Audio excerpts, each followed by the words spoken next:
What if the key to your healing was already flowing through you right now, not hidden in some distant land, not locked away in a rare herb or experimental drug, but moving, circulating, and pulsing through your veins in this very moment? What if the life you seek to restore, the vitality you crave, the harmony you long to feel in every cell of your being is already present in the mysterious river within you, your blood?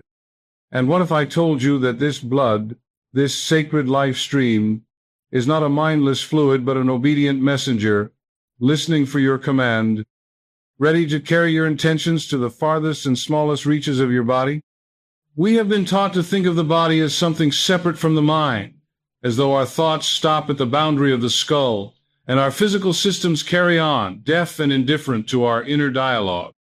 But Joseph Murphy understood, as did the ancient writers of Scripture and the mystics of every age, that the mind is the ruler of the body, and that speech, especially speech fused with belief, is the scepter by which the ruler commands. Your bloodstream is not merely a physical system, it is the courier of your will.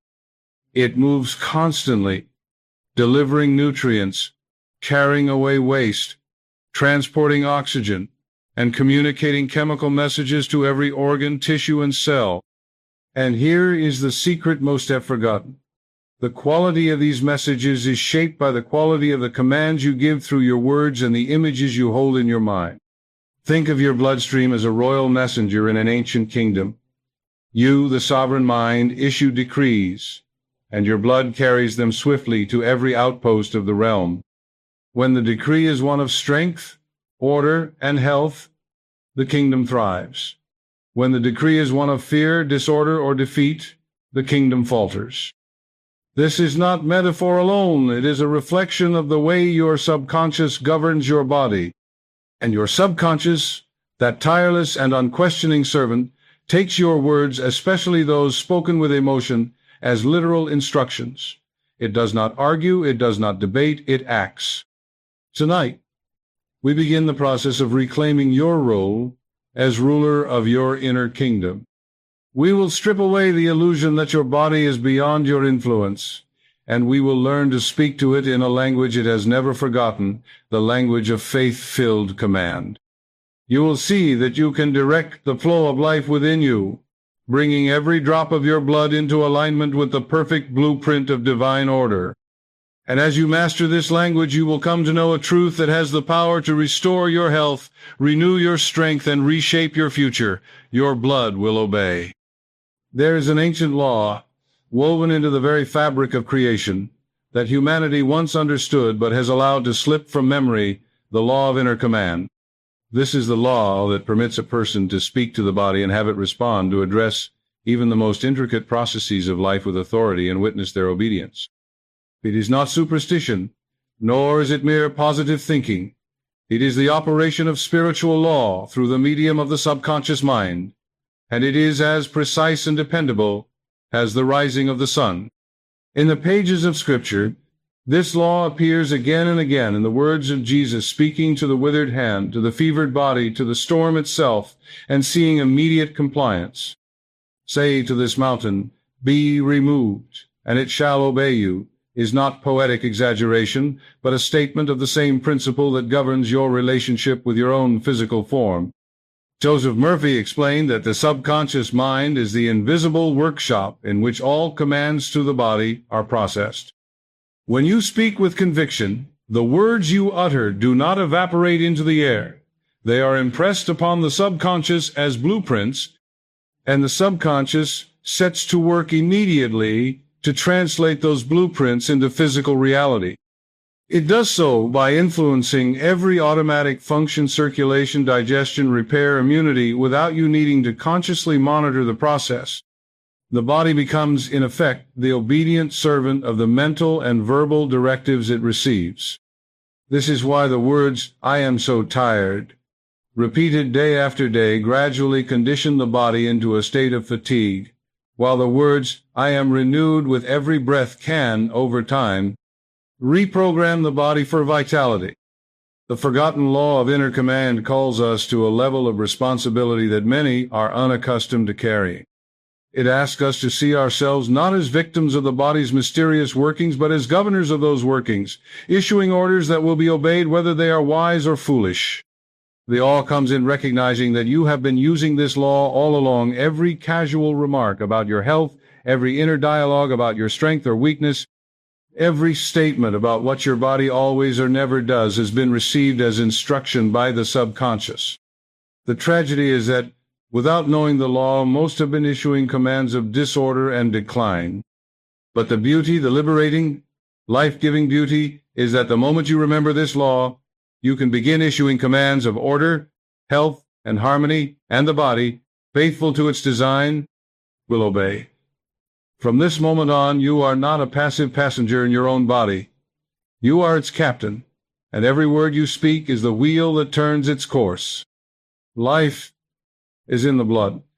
With these 5 words from Leviticus 17:11, we are handed both a mystery and a revelation. The ancients did not arrive at this statement through laboratory analysis or microscopes.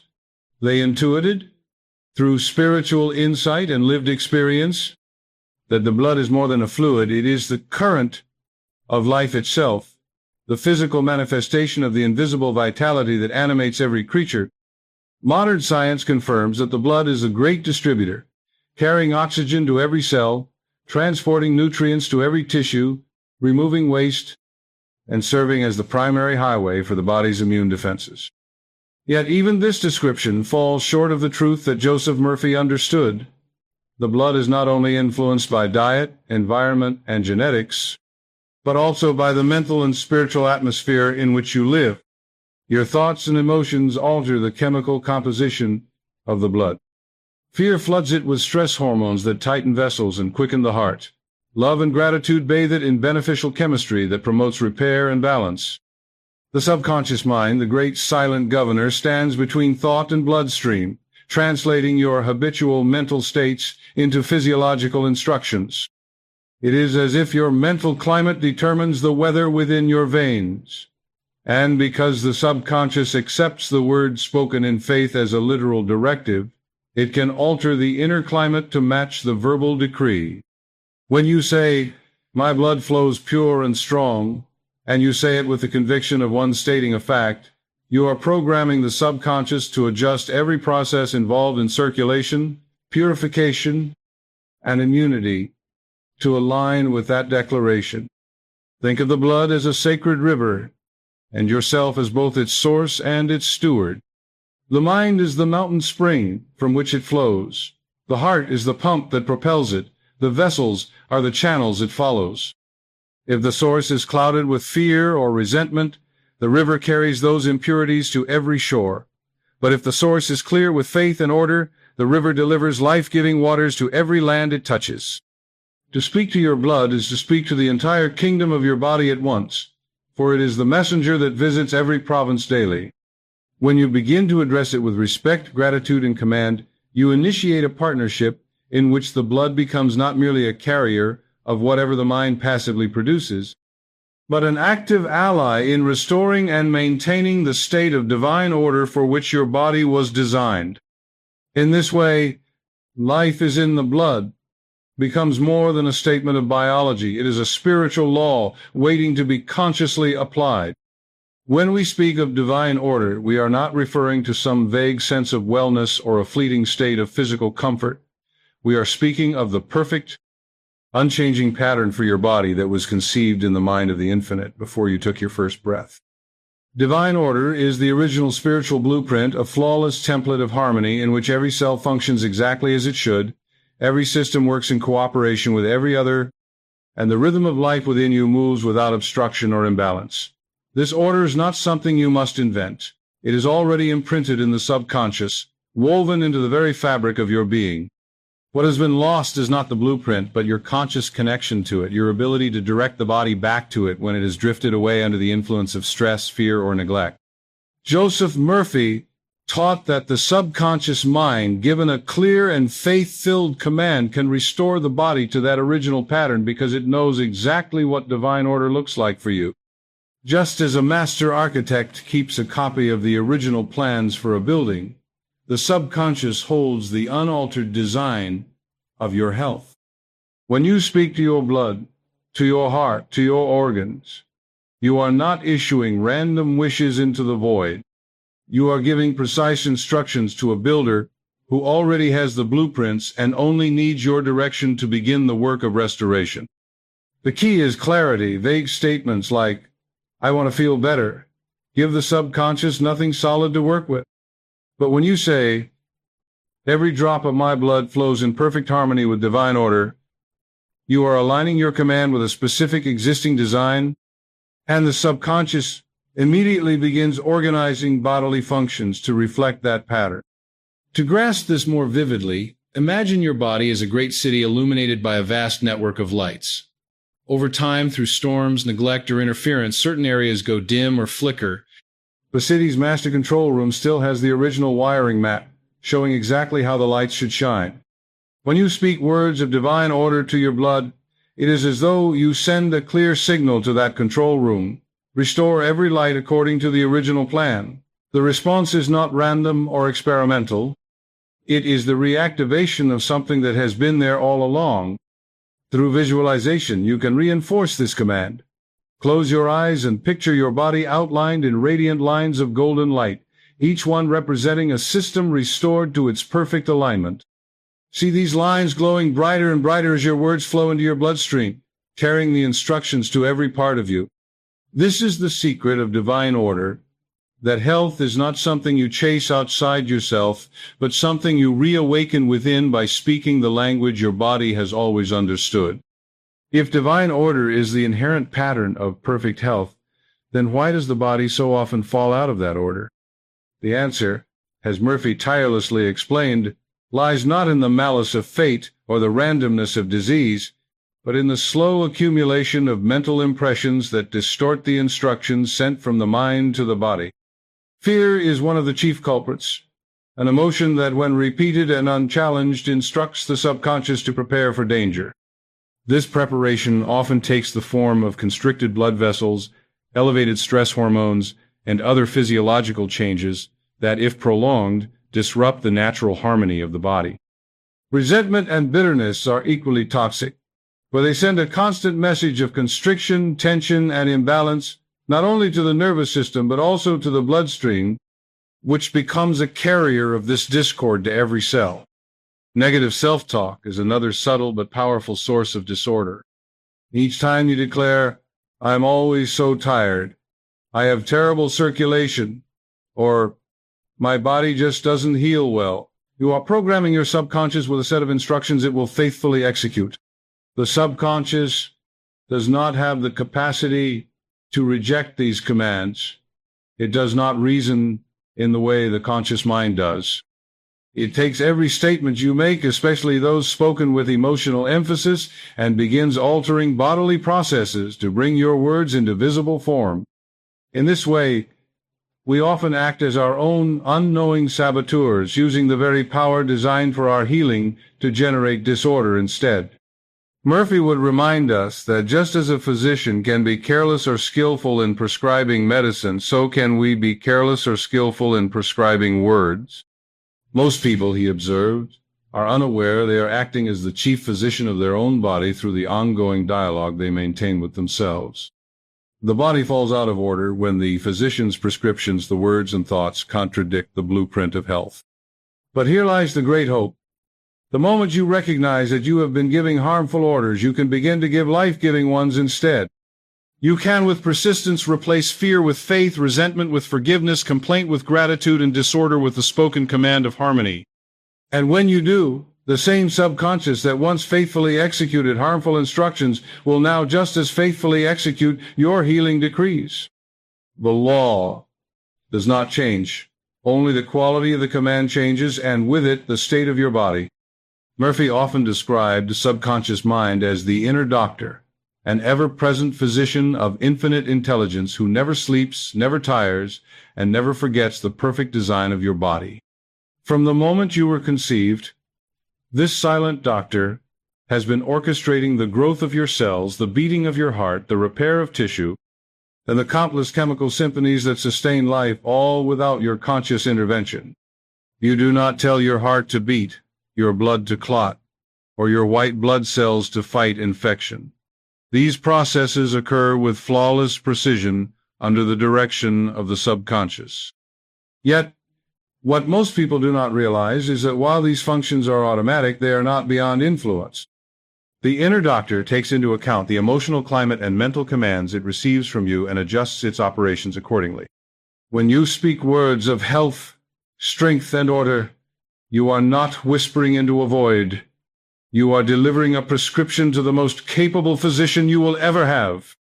The subconscious listens in a way no outer doctor can, for it hears both your spoken affirmations and your unspoken inner dialogue, recording every impression as a directive. Tell it, "My blood flows in harmony with divine order," and it will set in motion chemical and circulatory adjustments to reflect that truth. Tell it, "I'm prone to illness," and it will interpret that as an instruction to weaken defenses.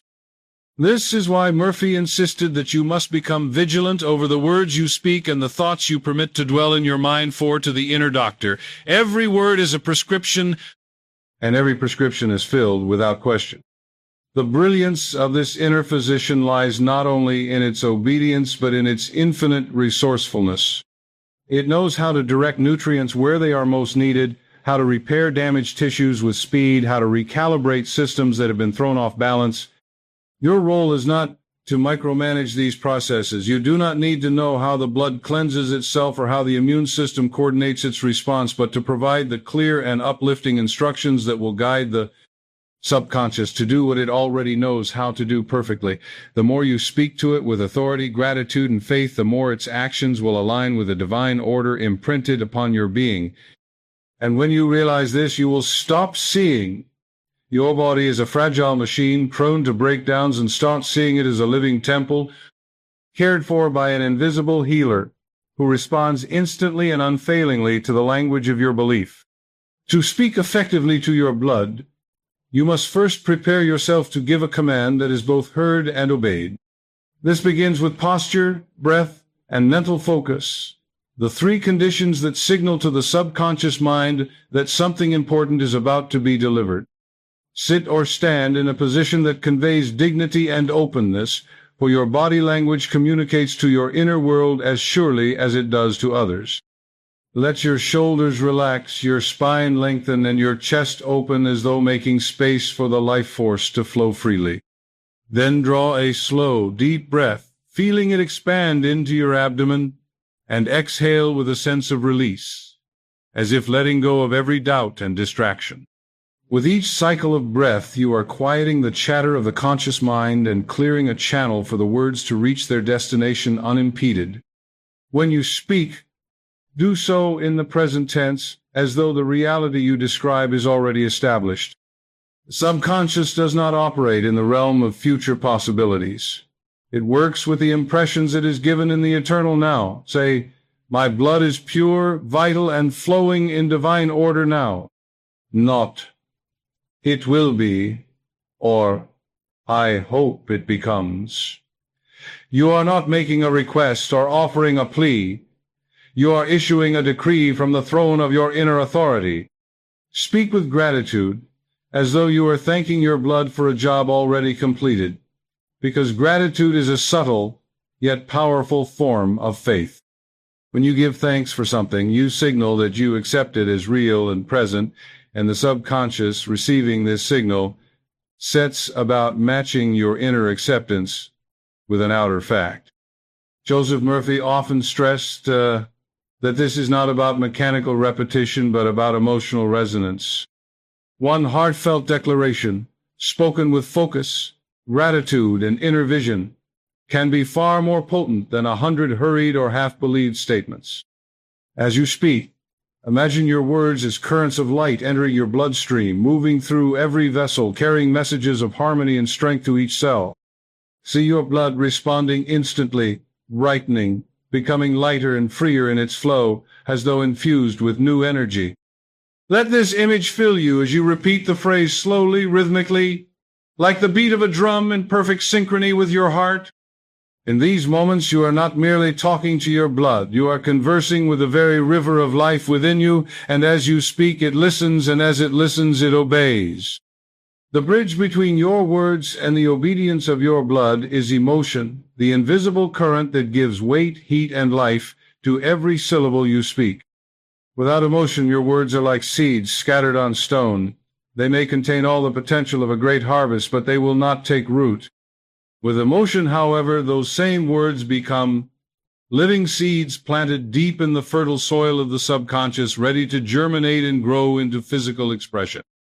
Murphy understood this principle so well that he likened emotion to the heat that melts sealing wax, allowing the imprint of a signet ring to take hold. The words are the imprint, the emotion is the heat. Without the heat, the imprint cannot be made.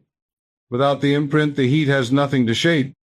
When you speak to your blood, the tone of your voice, the feeling behind your words, and the imagery you hold in your mind all combine to transmit a vibration that the subconscious recognizes as a priority command.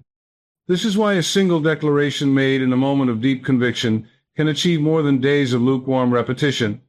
The subconscious does not measure your statements by their quantity, but by their intensity.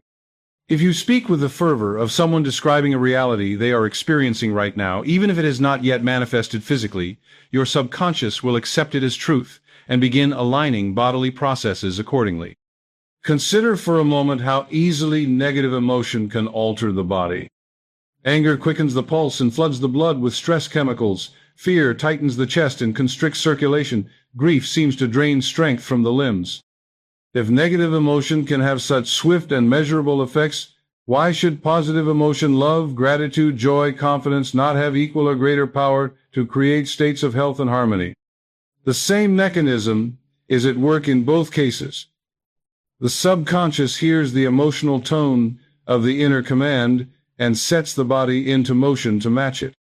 When you fill your words with feelings of radiant health, deep peace, and unshakable assurance, you are, in essence, infusing your blood with a chemical and energetic recipe for renewal.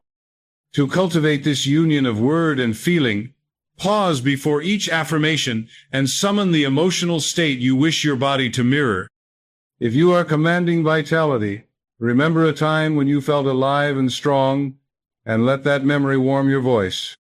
If you are declaring purity and harmony in your blood, think of a moment when you felt cleansed, refreshed, and at peace, and speak from that place. In doing so, you are not merely giving your blood an instruction, you are sending it a living imprint that carries both the design and the energy to bring it into being. And as Murphy taught, when word and feeling are joined, nothing in heaven or earth can keep the result from manifesting. To bring this principle from theory into living reality, it helps to see how it has worked in the lives of others, for the mind, when presented with a vivid example, finds it easier to believe what might otherwise seem too extraordinary. Imagine then the case of a man in his late 50s who had struggled for years with poor circulation and chronic fatigue. His doctors had prescribed medications, advised dietary changes, and suggested more exercise, yet nothing seemed to restore his energy or the warmth to his hands and feet. One evening, after reading Joseph Murphy's work on the power of spoken command, he decided to try an experiment. He would speak directly to his blood as if it were a trusted employee carrying out his most important orders. Each morning and evening he would stand before a mirror, breathe deeply, and say with calm authority, "My blood flows freely, strongly, and harmoniously in every part of my body. Every cell receives life, vitality, and divine order now." At first he felt self-conscious, almost foolish. The words seemed to echo in the room without effect. But Murphy's counsel echoed in his mind. Persist, and the subconscious will accept it as truth. So he continued. On the fourth day, he noticed a subtle warmth in his fingers, where before there had been only chill. By the second week, the swelling in his ankles had lessened, and he could walk longer without fatigue. After a month, his energy was markedly improved, his complexion brighter, and his sleep deeper. What had changed? The words themselves had not altered in structure, but over time his emotional connection to them deepened. By the third week, he was speaking them not as a hopeful wish, but as a statement of fact. infused with gratitude as though the result had already arrived. The subconscious, receiving this as a living reality, began adjusting his circulatory system to match the mental blueprint. His blood obeyed because it had been given a clear, consistent, and emotionally charged instruction. Murphy shared many such accounts of women reversing skin conditions, of men restoring heart health, of individuals recovering from lingering infections, all through the persistent practice of speaking to their blood and believing in its responsiveness. These are not fairy tales, but demonstrations of the same law operating through different lives. They remind us that the principle is universal. The bloodstream listens, the subconscious translates, and the body obeys. Your only task is to speak with clarity, persist with faith, and let the law work in the hidden places where life itself flows. When you turn your attention specifically to the circulation of your blood, you are speaking to the very rhythm of life within you, the unceasing current that sustains every organ and tissue. The circulation is more than a mechanical pump and pipe system. It is a living river, responsive to thought, emotion, and belief. Murphy taught that this river can be calmed when turbulent, strengthened when sluggish, and harmonized when erratic, all through the directed words spoken with conviction. The key is to frame your affirmations in a way that speaks to balance and vitality, for the subconscious will take your description and set about creating it in your body's internal environment. Begin by bringing your awareness to the pulse, in your wrist, your neck, or simply in the beat of your heart, and imagine this rhythm becoming steady, strong, and serene. As you feel it, speak to it. My blood flows in perfect harmony, carrying life to every part of me. Every beat of my heart sends waves of vitality throughout my body. Speak slowly, as if syncing the words with the beat itself, so that the affirmation and the pulse become one harmonious pattern. The subconscious, ever attuned to rhythm, will register this as a directive, adjusting vascular tone, heart rate, and blood distribution to align with the mental image you have impressed. You may choose to address specific qualities of circulation: warmth in the extremities, balanced blood pressure, steady flow to the brain each time, forming a clear picture and verbalizing it as an existing fact.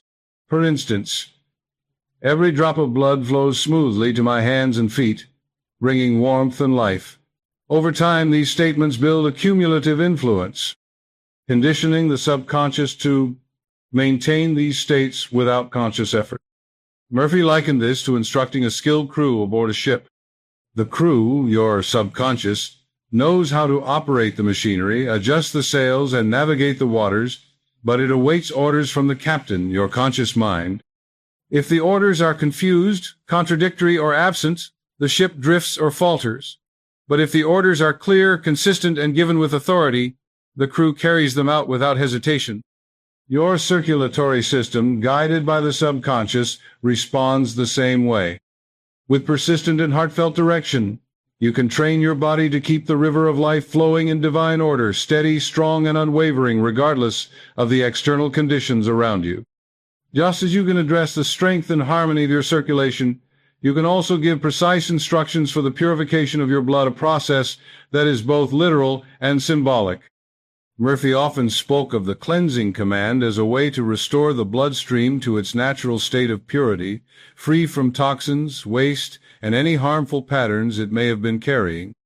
This is not about denying the body's natural detoxifying functions, but about cooperating with them at the deepest mental level, directing them with conscious intent so they work at their fullest efficiency. When you understand that the subconscious governs not only the pumping of the heart, but also the activity of the liver, kidneys, spleen, and immune system, you see that it can be guided through words to intensify and perfect the cleansing process. To give the cleansing command, enter a quiet state of mind and bring to your inner sight the image of your blood as a river of light, not the dull red of fatigue or stagnation, but a shimmering golden current moving swiftly and joyfully through its channels. See this light carrying away all that does not belong to your health. Every impurity, every stagnant particle, every trace of disorder. As you hold this vision, speak words like, "Every drop of my blood is cleansed, purified and renewed in divine order now. All that is unlike life, strength, and harmony is dissolved and carried away. Feel as you say it that the process is happening in this very moment, that the bloodstream is actively obeying your instruction. Murphy encouraged using vivid metaphors to strengthen the command. You might imagine the blood as a crystal-clear stream after a spring rain, or as molten sunlight flowing through the body, leaving nothing untouched by its radiance. The subconscious responds to such imagery with remarkable speed because pictures speak its native language. Pairing these images with your verbal decree creates a double imprint that is almost impossible for the subconscious to ignore. When practiced regularly, this cleansing command not only improves the way you feel physically, bringing greater energy, clearer skin, sharper mental focus, but also produces a subtle emotional shift. You begin to sense a lightness and clarity in your inner life, as though the act of cleansing the blood also cleanses the mind of lingering doubts, resentments, and fears. In truth, the two are connected. A purified internal environment supports a purified consciousness, and vice versa. By speaking directly to your blood and instructing it to flow pure, you are declaring that divine order reigns in the very river of life within you, and the body will inevitably respond by reflecting that order in every cell. The next great frontier of spoken command is the strengthening of the immune system through direct communication with the bloodstream. Murphy often reminded his listeners that the same current of life which carries oxygen and nourishment to the body also transports the defenders of health, the white blood cells, antibodies, and countless other microscopic guardians that patrol every inch of our being. These agents of protection and repair are not separate from the intelligence that formed us. They are extensions of the subconscious mind's perfect knowledge of how to preserve and restore balance. When you address your blood with words of strength and immunity, you are in effect speaking to this invisible army, issuing orders that it will receive and execute with unerring precision. Begin by cultivating a deep sense of gratitude for these tireless defenders, acknowledging that they already work day and night on your behalf. As you do, visualize each drop of your blood as glowing with radiant light, perhaps golden, perhaps pure white, a light that carries vitality, order, and resilience into every part of your body. Speak aloud. Every drop of my blood is charged with divine life. My immune system is strong, wise, and perfectly directed. Health fills me now. These are not idle phrases, but precise instructions to the subconscious, which understands them as a mandate to optimize immune function, to strengthen defenses, and to accelerate healing wherever it is needed. The theological root of this practice is found in the words of Romans 8:11. The same Spirit that raised Christ from the dead shall also quicken your mortal bodies. Murphy interpreted this as a literal truth that the divine life force within you is capable of restoring vitality to every cell, just as it animated the body of Christ. When you affirm that your blood is charged with divine life, you are acknowledging and activating that same power within yourself. You are reminding your subconscious of its divine mandate to keep you in health and wholeness. As you repeat these affirmations daily, especially in moments of stillness or before sleep, you may begin to notice subtle changes, quicker recovery from minor ailments, fewer seasonal illnesses, an overall sense of vitality that feels like an inner shield against fatigue and disorder. The more you persist, the more the subconscious comes to accept this state as the default, and the more your body reflects it as an ongoing reality. In time, speaking words of strength and immunity to your blood will feel as natural as breathing, and you will carry within you a living awareness that the power which governs the universe also governs the cells of your body, and that by divine law it must obey your faith-filled command. To anchor these teachings into a lived practice, Murphy often recommended what he called the 7-day blood blessing challenge, a concentrated period in which you speak intentional words of health and divine order to your blood every morning and night without fail, and observe the changes that follow. The purpose of this challenge is not merely to form a habit, though that is one benefit, but to generate enough repetition and emotional momentum to impress the subconscious so deeply that it begins carrying out your command as a standing order. 7 days may seem brief, but when you commit to this with unwavering focus, you are creating a continuous, unbroken stream of affirmations that saturate your inner world and accelerate the manifestation of results. Each morning, shortly after waking, you stand in a calm, open posture, take a deep breath, and declare with conviction, "My blood flows pure, strong, and in perfect harmony with divine order now. Every drop carries vitality and peace to every part of my body." As you speak, visualize this command being received by your bloodstream and carried instantly to your heart, lungs, brain, muscles, every cell touched by your words. In the evening, perhaps just before sleep, you repeat the process with equal sincerity, saying, "My blood rests in divine peace tonight, cleansing, renewing, and restoring every cell as I sleep. All is well within me." This morning and night rhythm ensures that the subconscious receives the command during its most impressionable times upon waking and before drifting into the drowsy state of sleep. Murphy advised that during these 7 days you also remain watchful over casual conversation, avoiding any statement that contradicts your commands. Words like, "I'm exhausted," "I can't seem to heal," or "my health isn't great," would only send mixed messages to the subconscious, slowing your progress. Instead, you replace them with phrases that align with your chosen decree, even in informal situations. This creates a harmony between your deliberate affirmations and your everyday speech, which multiplies the power of the challenge. To deepen the impact, he encouraged keeping a simple journal during the challenge. Each day, you note any changes in energy, mood, sleep, or physical comfort, however small. Often, you will find that subtle signs of improvement appear by the 3rd or 4th day: a lighter step, a warmer extremity, a more peaceful mind. These early signs are the subconscious beginning to obey, and your acknowledgement of them reinforces its new instructions. By the end of the 7 days, you may see enough progress to inspire you to continue the practice indefinitely, but even if you stop, the impression left on the subconscious will linger, carrying forward the work you began. In this way, the 7-day blood blessing challenge becomes more than a short-term experiment. It becomes the spark that ignites a lifelong mastery over the law of spoken command. Even as you engage in practices like the 7-day blood blessing challenge, you may encounter a subtle yet persistent barrier: doubt. Skepticism, whether openly acknowledged or quietly lingering in the background of the mind, can dilute the potency of your spoken commands, for the subconscious responds most powerfully to statements that are felt as truth. Murphy taught that doubt is not a sign of failure, but simply an indication that the mind has been conditioned, perhaps for many years, to believe in limitation more than in possibility. The remedy is not to fight the doubt with willpower, but to bridge the gap between disbelief and certainty through carefully chosen affirmations that the subconscious can more easily accept.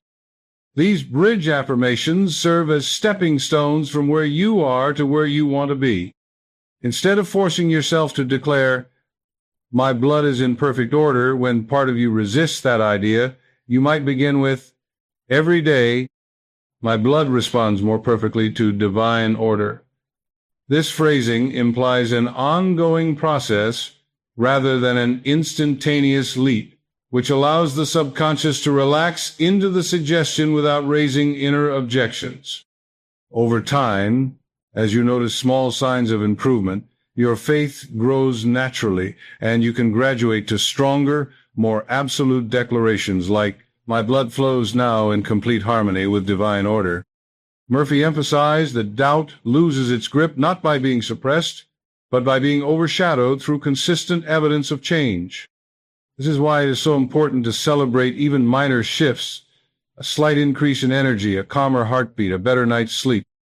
By acknowledging these as results of your spoken command, you reinforce the belief that your words are working, which in turn makes the subconscious even more responsive. The more responsive it becomes, the more tangible results you will see, creating a self-sustaining loop of faith and manifestation. Visual reinforcement can also help bridge the gap. As you speak your affirmations, imagine your blood visibly adjusting to your words, its color brightening, its flow becoming smoother, its presence filling you with warmth and strength.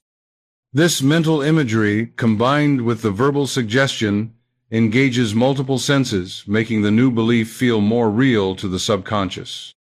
With each repetition, doubt loses a little more of its authority, until the day comes when you no longer need a bridge affirmation because the reality you once hoped for has become the reality you live in.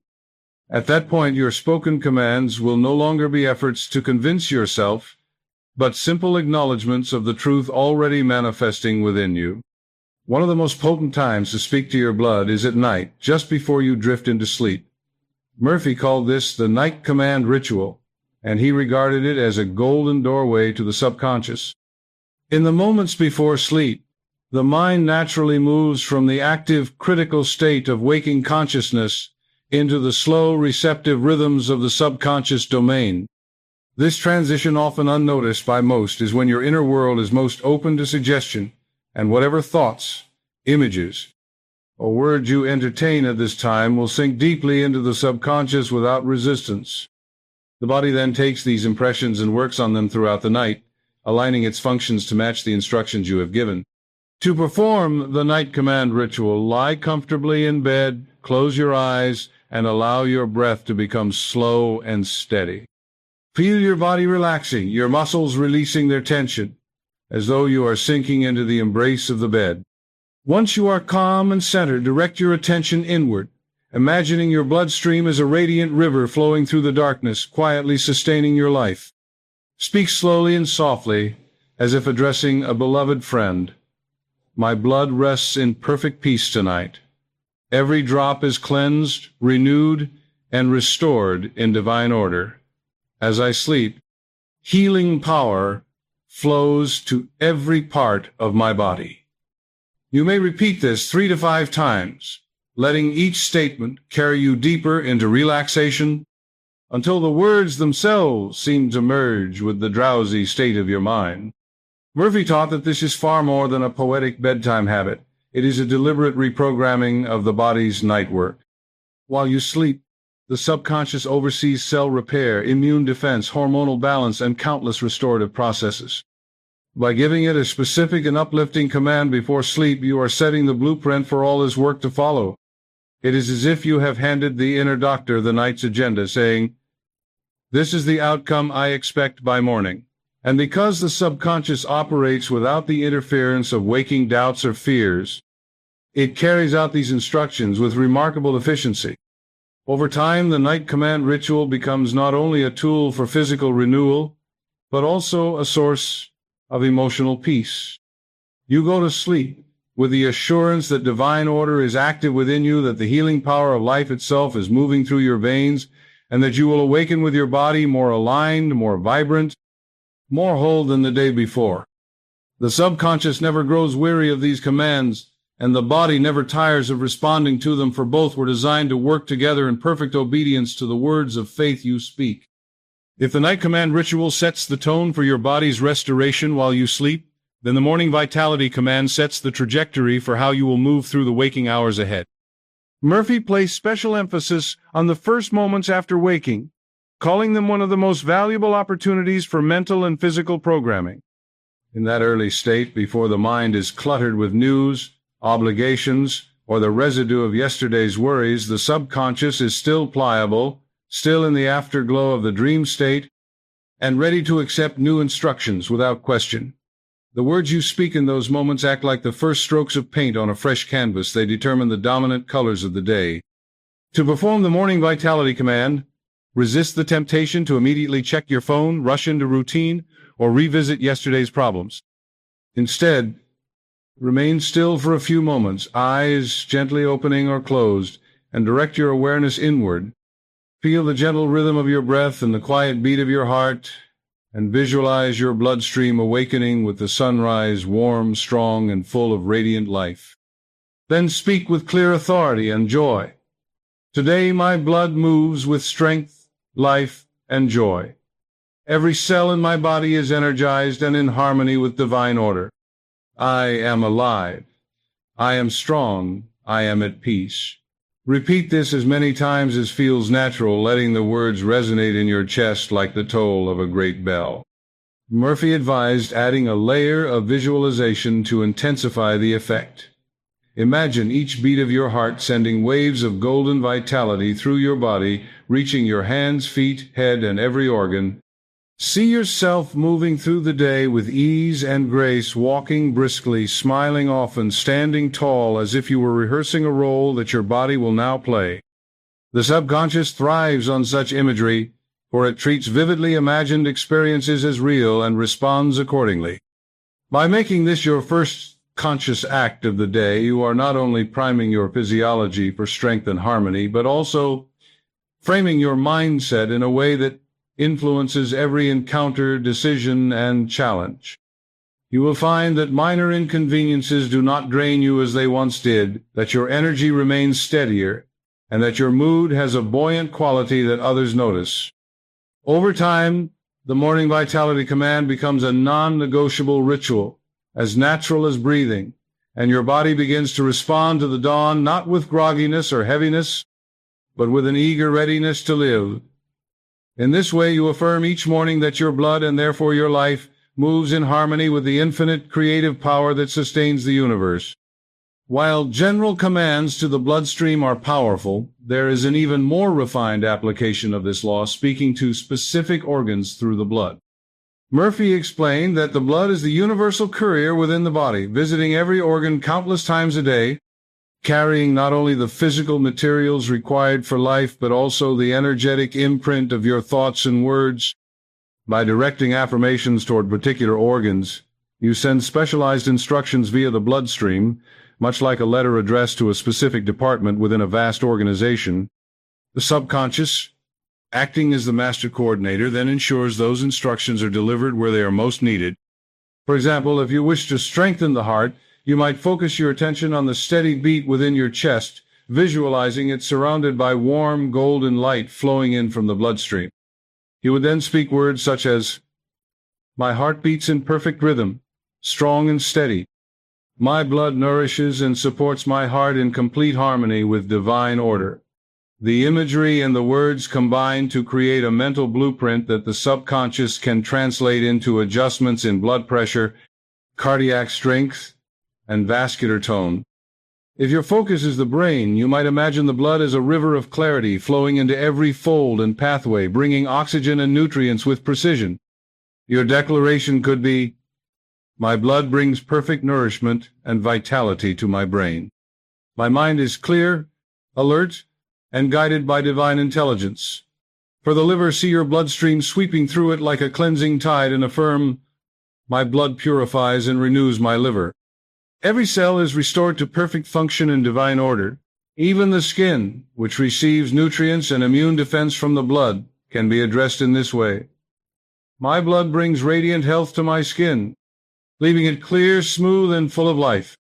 Murphy emphasized that these targeted commands should never be given in a tone of desperation or worry, for such emotions themselves are counterproductive instructions.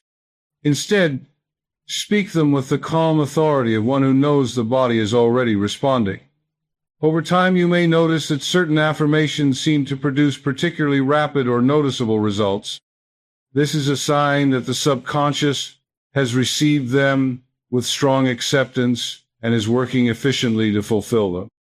The more you practice directing your words through the bloodstream to specific areas, the more you will come to realize that no part of your body is beyond your conscious reach.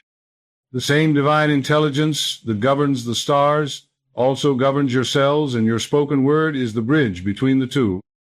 One of the most transformative practices Murphy advocated for aligning the body with divine order is what he called the circulatory visualization, a deliberate mental journey through the pathways of your bloodstream, blessing every area it touches. In this exercise, you close your eyes and imagine yourself becoming as small as a single blood cell, entering the great river of life that flows from your heart. You feel the gentle current carry you through warm, glistening channels, past the branching tributaries that lead to every organ, every limb, every hidden recess of your being. As you travel, you speak words of blessing and harmony, as though you are both the passenger and the captain of this miraculous voyage. You might begin at the heart, seeing it as a radiant sun pulsing with golden light. I bless my heart, you say inwardly or aloud, for it is strong, steady, and faithful. Then you ride the surge into the lungs, where each breath infuses your blood with fresh oxygen, and you affirm, I bless my lungs for filling my blood with the breath of life. As you flow to the brain, you imagine the current bringing clarity and illumination, declaring, I bless my brain with perfect circulation, vitality, and divine intelligence. Through the digestive system you affirm nourishment. Through the liver and kidneys you affirm cleansing and renewal. Through the muscles and joints you affirm strength and flexibility. Through the skin you affirm radiance and protection. This visualization is not mere fantasy. It is a way of giving the subconscious both imagery and language to work with. The mind speaks in pictures as fluently as it does in words, and when the two are combined, their influence is multiplied. The subconscious, receiving these vivid impressions, responds by making subtle adjustments to the body's chemistry, circulation, and energy flow, gradually shaping the physical reality to match the mental blueprint. Murphy often likened this to a gardener walking through a vast estate, touching each plant and speaking words of life to it. The bloodstream is your estate's irrigation system, and your affirmations are the life-giving waters that nourish every living thing it reaches. By taking time to mentally accompany your blood on its rounds, you are actively participating in the maintenance of your inner garden. Over time, this practice deepens your awareness of the body as a living temple, teaches you to appreciate its intricate design, and reinforces your role as the conscious steward of its health. And the more often you make this journey, the more your body will reflect the blessings you have spoken into its every corner. If the bloodstream is the great river of life, then resentment, bitterness, and unforgiveness are the debris and blockages that constrict its flow. Murphy taught with unwavering clarity that forgiveness is not merely a moral virtue but a physiological necessity, for unresolved emotional tension sends a constant signal of disharmony to the subconscious. This signal, in turn, is translated into the body's language-tightened vessels, disrupted rhythms, and a subtle but persistent drain on vitality. When the mind clings to past hurts, the bloodstream often mirrors that constriction, as though carrying the weight of those grievances through every cell it touches. To free the flow of life within you, you must speak words of release not only toward others but toward yourself. Begin by acknowledging that forgiveness is not condoning an action, but liberating yourself from the ongoing damage of reliving it. Sit quietly, bring to mind the person, event, or even part of yourself that you have struggled to forgive, and imagine it as a dark knot in the river of your blood. Then, with a calm yet firm voice, declare, I freely forgive and bless all, and I am blessed. My blood flows clear and free, carrying peace to every cell of my body. Feel, as you speak, that knot dissolving, the current smoothing out, and a lightness returning to your whole being. Murphy pointed often to the words of Romans 12:14, bless and do not curse, as a direct instruction for health as well as spirit. Every curse, whether spoken aloud or harbored in thought, is a negative command to the subconscious, and it will execute it faithfully to your own detriment. Conversely, every blessing you speak, even toward those who have wronged you, is a positive command that enriches the speaker as much as the one blessed. By choosing blessing over bitterness, you change the chemical and energetic composition of your bloodstream, flooding it with life-affirming signals that promote healing and harmony. The transformation that follows forgiveness is often profound. People report improved sleep, lowered blood pressure, lighter moods, and a renewed sense of vitality, sometimes within days of releasing a long-held resentment. It is as though the river of life, once dammed by anger, begins to surge again with renewed force, washing away stagnation and restoring the natural rhythm of divine order. Forgiveness, then, is not only an act of spiritual obedience, but a direct and practical method of restoring the flow of life through your blood. When you bless instead of curse, your bloodstream becomes a carrier of peace, and your body, in faithful obedience to that inner atmosphere, responds with health. To live in full harmony with divine order, it is not enough to command your blood in isolation. You must also align yourself with the greater flow of life itself. Murphy often reminded his students that the river coursing through your veins is not separate from the universal river of divine energy that sustains every living thing. Just as a tributary draws its vitality from the great body of water it joins, so your bloodstream draws its life force from the infinite ocean of spirit. When you see your own circulation as part of this vast and unbroken current, your affirmations take on a power far beyond the personal. They become declarations of unity with the source of all health, harmony, and abundance. Begin by quieting your mind and picturing yourself standing at the edge of a great, luminous river, its waters clear, strong, and endless. Imagine stepping into it, feeling its gentle current merging with the rhythm of your own heartbeat. As you sense this unity, speak words like, "I live in the current of divine harmony. My blood flows as part of the universal river of life, carrying peace, strength, and renewal to every part of me." Feel that these waters are not only flowing through your body but also through the world around you, linking you to every living thing in a network of shared vitality. Murphy taught that when you affirm this connection, you remove the subconscious barriers that arise from seeing yourself as a separate, isolated being. The body begins to respond not only to your individual intention but also to the inexhaustible energy of the whole. Fatigue, weakness, and disorder lose their hold when you no longer believe you must generate all your strength from within your own limited resources. Instead, you open yourself to the ceaseless supply of life force that has no beginning and no end. Living in alignment with the greater flow also transforms how you move through your day. You begin to speak not only for your own health but for the well-being of the whole, blessing the water you drink, the food you eat, the air you breathe, knowing that these, too, are channels of the same divine current. In this state, your affirmations to your blood are no longer isolated commands. They are part of a larger symphony of harmony that reverberates through every level of your being. And as you remain conscious of this connection, you will find that your health is no longer something fragile to be guarded, but a natural expression of the unbreakable unity between your body's river of life and the infinite ocean from which it flows.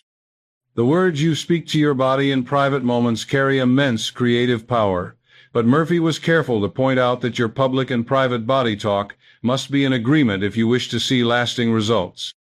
Many people, he observed, will speak affirmations alone, in the quiet of their morning or night rituals, only to undo their work by making casual, self-deprecating remarks about their health in conversation with others.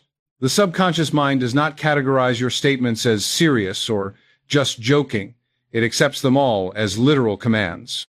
If in private you declare, "My blood flows strong and pure," but in public you say, "I'm getting too old for this," or "My health isn't what it used to be," you are sending conflicting instructions, and the subconscious, receiving both, will act in accordance with the dominant emotional tone, often to your detriment. To align your inner and outer speech, you must first cultivate awareness of what you say about your body at all times. This requires attentiveness in everyday situations: the office chatter, the friendly complaint, the offhand remark at a family gathering. Each time you are tempted to speak negatively about your health, pause and either say nothing or replace the comment with a statement that affirms your divine order.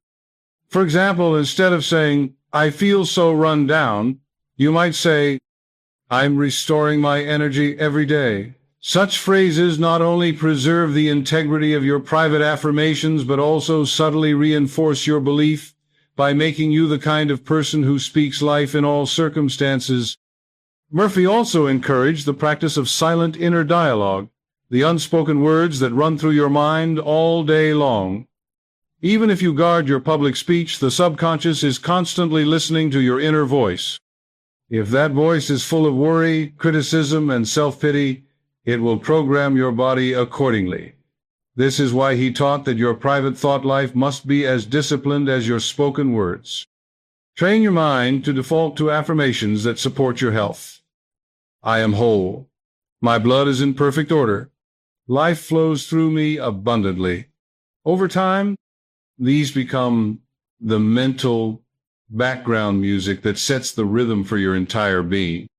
When your public speech, private affirmations, and inner dialogue are all moving in the same direction, the effect is like a river. Free from opposing currents, it flows swiftly and without